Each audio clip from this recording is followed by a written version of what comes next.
ഔറംഗസീബിന്റെ കാര്യത്തിൽ അദ്ദേഹം ഒരു മാലാഖയൊന്നുമല്ല, അദ്ദേഹം ഒരു ഭരണാധികാരിയാണ്. ഒരു പക്ഷേ അല്ല, ഉറപ്പായിട്ടും ഇന്ത്യയെ ഏറ്റവും കൂടുതൽ ഭരിച്ച വേറൊരു ചക്രവർത്തി ഇല്ല. പക്ഷേ നമ്മുടെ രാജ്യത്ത് ചില ആളുകൾക്ക് ഇതൊന്നും പിടിക്കുന്നില്ല. അവര് മതം നോക്കിയിട്ട് അദ്ദേഹം ഹിന്ദുവാണോ മുസൽമാനാണോ എന്ന് നോക്കി, ഹിന്ദു ചെയ്തതൊക്കെ ശരി, മുസൽമാൻ ചെയ്തതൊക്കെ തെറ്റ് എന്ന രീതിയിൽ ചരിത്രത്തെ വല്ലാതെ മുറിവേൽപ്പിച്ചുകൊണ്ടിരിക്കുകയാണ്. ഇനി ഔറംഗസീബിനെ അങ്ങനെ മായ്ച്ചു കളഞ്ഞാൽ അദ്ദേഹം മാഞ്ഞു പോകും. അദ്ദേഹം ഉണ്ടാക്കിയ എത്രയോ രമ്യഹർമ്മങ്ങൾ ഇവിടെ ഇല്ലേ? അദ്ദേഹത്തിന്റെ ഭരണകാലത്ത് ചെയ്ത എത്രയോ കാര്യങ്ങൾ ഇന്നും ഭരണത്തിലൊക്കെ അദ്ദേഹത്തിന്റെ റവന്യൂ പരിഷ്കാരങ്ങളുടെ ഭാഗങ്ങൾ ഇപ്പോഴും ഉപയോഗിക്കുന്നുണ്ട്. പണ്ട് അമിത്ഷാ പറഞ്ഞതുപോലെ ആയിരിക്കും. അതായത് എല്ലാ പേർഷ്യൻ പദങ്ങളും ഹിന്ദിയിൽ നിന്ന് മാറ്റണം എന്ന് പറഞ്ഞപ്പോൾ പ്രൊഫസർ ഇർഫാൻ ഹബീബ്, വലിയ പണ്ഡിതനാണല്ലോ, അദ്ദേഹം ചോദിച്ചു, അങ്ങനെയാണെങ്കിൽ അമിത്ഷാ എന്ന പേര് തന്നെ മാറ്റേണ്ടി വരുമല്ലോ എന്ന് പറഞ്ഞു. നമസ്കാരം. ചരിത്രത്തെ ഒരു വിഭാഗം വല്ലാതെ ഭയപ്പെടുന്നു. ചരിത്ര സത്യങ്ങളെ അത് വളച്ചൊടിക്കുന്നതിന് വേണ്ടി ശ്രമിച്ചുകൊണ്ടിരിക്കുന്നു. ചരിത്രത്തെ കുഴിച്ചു മൂടുന്നതിന് വേണ്ടിയുള്ള ശ്രമമാണ് നടന്നുകൊണ്ടിരിക്കുന്നത്. ഔറംഗസേബിന്റെ മക്ബറ പൊളിച്ചു നീക്കണം എന്ന് പറഞ്ഞുകൊണ്ട് വലിയ അക്രമങ്ങളാണ് ഇപ്പോൾ ഒരു വിഭാഗം അഴിച്ചുവിട്ടുകൊണ്ടിരിക്കുന്നത്. ഈ ഒരു സാഹചര്യത്തിൽ ചരിത്ര സത്യങ്ങൾ നമ്മൾ തുറന്നു പറഞ്ഞുകൊണ്ടേയിരിക്കണം. പൊതുസമൂഹത്തെ അത് ബോധ്യപ്പെടുത്താൻ ശ്രമിക്കണം.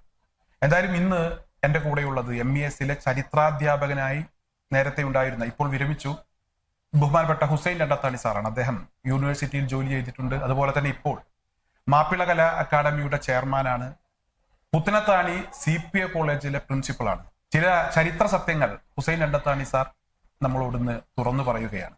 ഔറംഗസേബുമായി ബന്ധപ്പെട്ടൊക്കെ, അതുപോലെ ടിപ്പു സുൽത്താനുമായി ബന്ധപ്പെട്ടൊക്കെ ഒരുപാട് ലേഖനങ്ങൾ, സാറിൻ്റെതായിട്ടുള്ള ലേഖനങ്ങളും അതുപോലെ ചില വീഡിയോകളും ഒക്കെ ഞാൻ കണ്ടിട്ടുണ്ട്.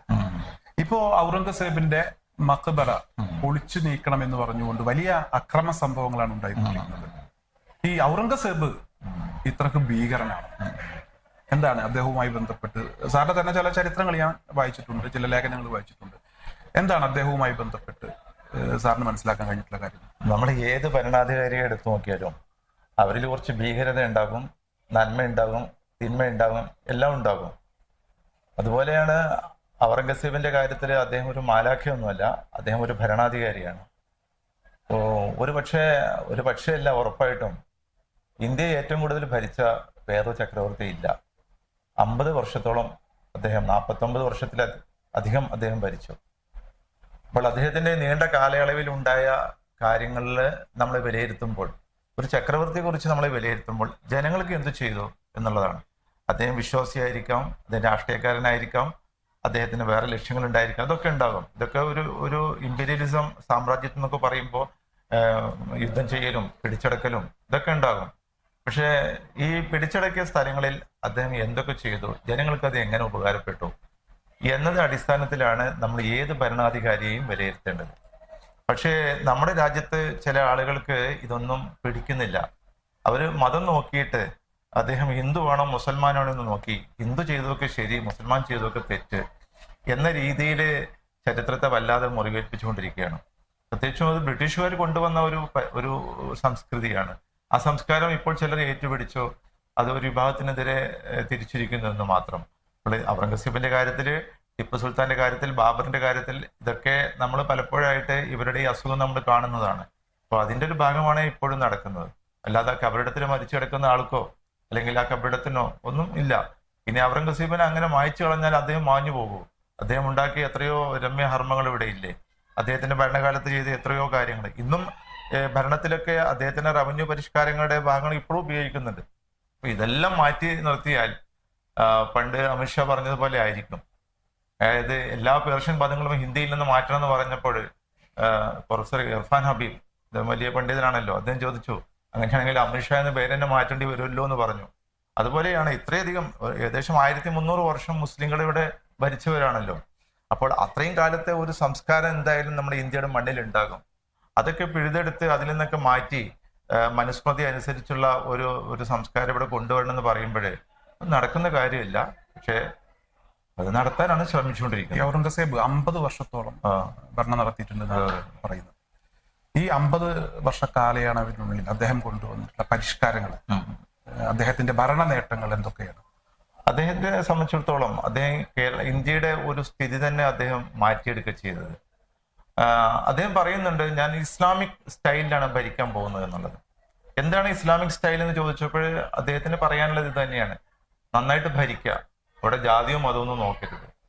അപ്പോൾ അദ്ദേഹത്തിന്റെ കാലത്താണ് ഏറ്റവും കൂടുതൽ രജപുത്രന്മാരെ ഭരണത്തിലേക്ക് എടുക്കുന്നത്. കാരണം അദ്ദേഹത്തിന്റെ കുടുംബപരമായ രജപുത്രന്മാരുടെ ബന്ധമുണ്ട്. അദ്ദേഹത്തിന്റെ അമ്മമ്മയും അതുപോലെ തന്നെ അദ്ദേഹത്തിന്റെ മാതാവും പിതാവും ഒക്കെ രജപുത്ര സമന്വയത്തിൽ ജനിച്ച ആളുകളാണല്ലോ. അപ്പോൾ സ്വാഭാവികമായിട്ട് ഈ ബന്ധങ്ങൾ ഉണ്ടാകും. അപ്പൊ അതുകൊണ്ട് അദ്ദേഹത്തിന്റെ സേനാ നായകന്മാര്, അദ്ദേഹത്തിന്റെ റവന്യൂ ഉദ്യോഗസ്ഥന്മാര്, അദ്ദേഹത്തിന്റെ മേധാവികള്, ഇവരൊക്കെ രജപുത്രന്മാരാണ്. അപ്പോൾ ഇത് ഇന്ത്യയുടെ സംസ്കാരവും മുഗൾ സംസ്കാരവും തമ്മിൽ കുറച്ച് അടുക്കുന്നതിനുള്ള വലിയൊരു കാരണമായി ഭവിച്ചു. പിന്നെ മറ്റൊന്ന്, അദ്ദേഹം ഒരുപാട് നികുതികൾ അദ്ദേഹം ഇല്ലാതാക്കി.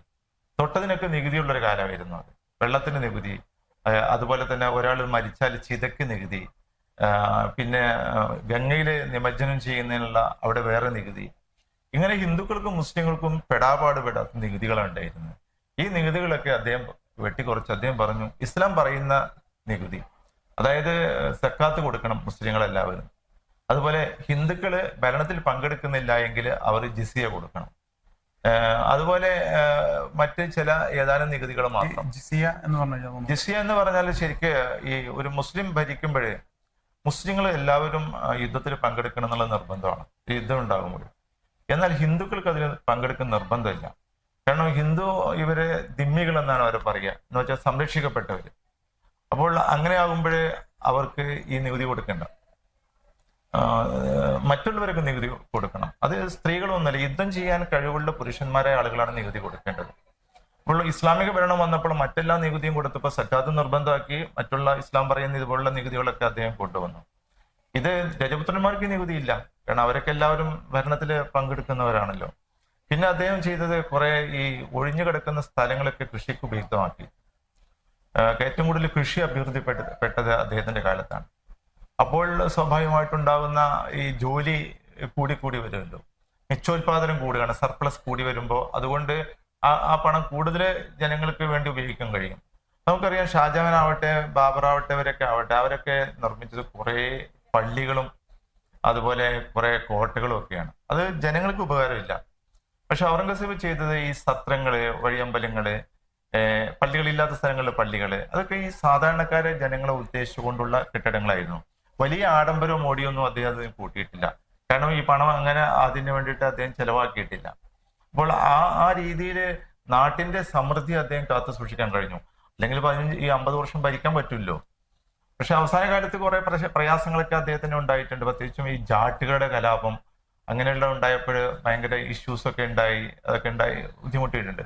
പക്ഷെ എങ്കിലും ഈ 50 വർഷം ചരിത്രകാരന്മാർ പറയുന്നത്, മറ്റുള്ളവരൊന്നല്ല പറയുന്നത്, അല്ലെങ്കിൽ മുഗൾ ചരിത്രകാരന്മാരോ അല്ലെങ്കിൽ ഇംഗ്ലീഷുകാരോട് കാണാൻ വന്നിരുന്നു, ടാവർണിയർ തുടങ്ങിയിട്ടുള്ള ആളുകളൊക്കെ. അപ്പൊ അവര് പറയുന്നത്, ഞങ്ങൾ ലോകത്ത് പോയിടത്തോളം ലോകത്തെ ഏറ്റവും കൂടുതൽ സമ്പത്തുള്ള രാജ്യമാണ് ഇന്ത്യ, ഏറ്റവും കൂടുതൽ കയറ്റുമതിയുള്ള രാജ്യമാണ് ഇന്ത്യ. ആ നിലയ്ക്ക് ജനങ്ങളെ ഏറ്റവും കൂടുതൽ സുഖകരമായി മിച്ചോൽപാദനം കൂടുതലുള്ള സ്ഥലമാണ് ഇന്ത്യ എന്ന് പറഞ്ഞാൽ മിച്ചം വരുന്നത് നഷ്ടം കഴിച്ചിട്ടാണ്. അപ്പോൾ ഇതൊക്കെ അവര് രേഖപ്പെടുത്തിയിട്ടുണ്ട്. ഇപ്പോഴും അതിന്റെ മാപ്പിനികളുണ്ട്, എങ്ങനെയാണ് ഒരു പെർ ക്യാപിറ്റ ഇൻകം, GDP എങ്ങനെയാണെന്ന് കണക്കാക്കാനൊക്കെ ഉണ്ട്. അപ്പൊ അതൊക്കെ നോക്കുമ്പോൾ ഔറംഗസേബിന്റെ കാലമാണ് ഏറ്റവും മികച്ചു നിൽക്കുന്നത്. അപ്പൊ ആ 50 വർഷം അദ്ദേഹം എന്ത് ചെയ്തിട്ടുണ്ട്, തന്റെ പൂർവികന്മാർ ചെയ്തിരുന്ന ഒരുപാട് ധൂർത്തുകൾ അദ്ദേഹം ഇല്ലാതാക്കി, അമിതമായ നികുതി ഭാരം ഇല്ലാതാക്കി, കൃഷിക്ക് കൂടുതൽ സ്ഥലങ്ങൾ ഉപയുക്തമാക്കി. അതുപോലെ അദ്ദേഹം ഈ കനാലുകളും അണക്കെട്ടുകളും വിശാലമാക്കി. ഇങ്ങനെ ഒരുപാട് കാര്യങ്ങൾ അദ്ദേഹം ചെയ്തു. പക്ഷെ അദ്ദേഹത്തിന്റെ ഒരു ഭരണകാലത്ത് അല്ലെങ്കിൽ ഭരണം പിടിക്കുന്നതിന് വേണ്ടി പിതാവിനെ തടങ്കലിലാക്കി, സഹോദരന്മാരെ കൊന്നു എന്നൊക്കെ ഉള്ള രീതിയിൽ, അതുകൊണ്ട് തന്നെ അത്തരത്തിൽ ചെയ്ത ആളുകള് മറ്റ് ആളുകളെ അതിനേക്കാൾ ഭീകരമായി കൈകാര്യം ചെയ്തിട്ടുണ്ടാകും അല്ലെങ്കിൽ ചെയ്യും എന്ന ഒരു ആരോപണം അദ്ദേഹത്തിന്. ഇതിപ്പോൾ ഭരണാധികാരികള് ഞാൻ പറഞ്ഞല്ലോ, അവർ കുറച്ച് ഭീകരത ഉണ്ടാകും. എന്ന് വെച്ചാൽ ഭരണം പിടിച്ചെടുക്കാൻ. ഇപ്പോ നമുക്ക് കേട്ടിട്ടുണ്ട്, മഹാനായ അശോകൻ, അദ്ദേഹം തന്റെ 100ഓളം സഹോദരന്മാരെ കൊന്നിട്ടാണ് ഭരണത്തിലേറിയത്. എന്ന് വെച്ച് ആ ഭരണത്തെ നമുക്ക് കുറ്റപ്പെടുത്താൻ കഴിയില്ല. അദ്ദേഹം ഭരിക്കുന്നത് ജനങ്ങൾക്ക് വേണ്ടി ഭരിച്ചത് കൊണ്ടാണ് അദ്ദേഹം മഹാനായ അശോകൻ എന്ന് പറയാൻ തന്നെ കാരണം. പക്ഷെ അദ്ദേഹം ജൈനന്മാരെ കണ്ടമാനം കൊന്നു. ജൈനന്മാർ അദ്ദേഹത്തിന്റെ ഭരണത്തിന് എതിർ നിന്നുകൊണ്ട്. അതുപോലെയുള്ള ഒരു രാജാവ് എന്നുള്ള നിലയ്ക്ക് യുദ്ധം ഉണ്ടാകുമ്പോൾ എന്ത് ചെയ്യും, അത് ശത്രുവിനെ എന്തായാലും പൂജിക്കാനൊന്നും പോവില്ല. സ്വാഭാവികമായിട്ടും അവർക്കെതിരായിട്ട് എല്ലാ ശക്തി ഉപയോഗിച്ച് യുദ്ധം ചെയ്യും. പക്ഷെ നമുക്ക് പ്രധാനം പിടിച്ചെടുത്ത സ്ഥലങ്ങളിൽ അത് പിടിച്ചെടുത്തതിന് ശേഷം എന്തായിരുന്നു മനോഭാവം? പിന്നെ അവരുടെ ശത്രുതയില്ല, അത് എന്റെ രാജ്യമായല്ലോ, അപ്പോൾ ആ ശത്രുത ഉണ്ടാവില്ല. അപ്പോൾ ആ നിലയ്ക്ക് ഔറംഗസേബ് ചെയ്യുന്നതിന് അദ്ദേഹത്തിൻ്റെതായ പല കാരണങ്ങളും അദ്ദേഹം പറയുന്നുണ്ട്. കാരണം ഈ ധൂർത്ത്, ഷാജഹാൻ കണ്ടമാനം പണം ധൂർത്തടിച്ചു, തന്റെ അച്ഛൻ പിതാവ്, അതുപോലെ പിതാവിന്റെ മകനുണ്ട്. അവർ കൂടിയിട്ട് ഈ താജ്മഹലൊക്കെ ഉണ്ടാക്കാൻ കണക്കറ്റ പണം, അപ്പൊ അതിന് പണം ഇങ്ങനെ ഊറ്റിയെടുത്തതിന്റെ പേരിൽ ഗുജറാത്തിലൊക്കെ ക്ഷാമം നേരിട്ടു.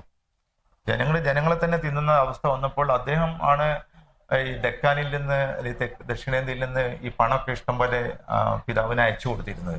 അപ്പൊ ഇതൊക്കെ ഇവിടെ ദൂർത്തടിച്ചത് കണ്ടപ്പോൾ അദ്ദേഹം രക്ഷയില്ലാതെയാണ് ഈ ഭരണം പിടിച്ചെടുത്തത് എന്നൊക്കെ ന്യായമുണ്ട്.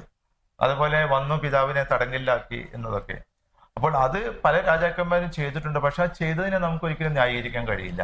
കാരണം നമ്മൾ സാധാരണയുള്ള നമ്മുടെ വസ്തുതകളുടെ അടിസ്ഥാനത്തിൽ ഒരു പിതാവ് ഇരിക്കെ മകൻ ഭരണം പിടിച്ചെടുത്തു എന്നുള്ളത് ശരിയല്ല.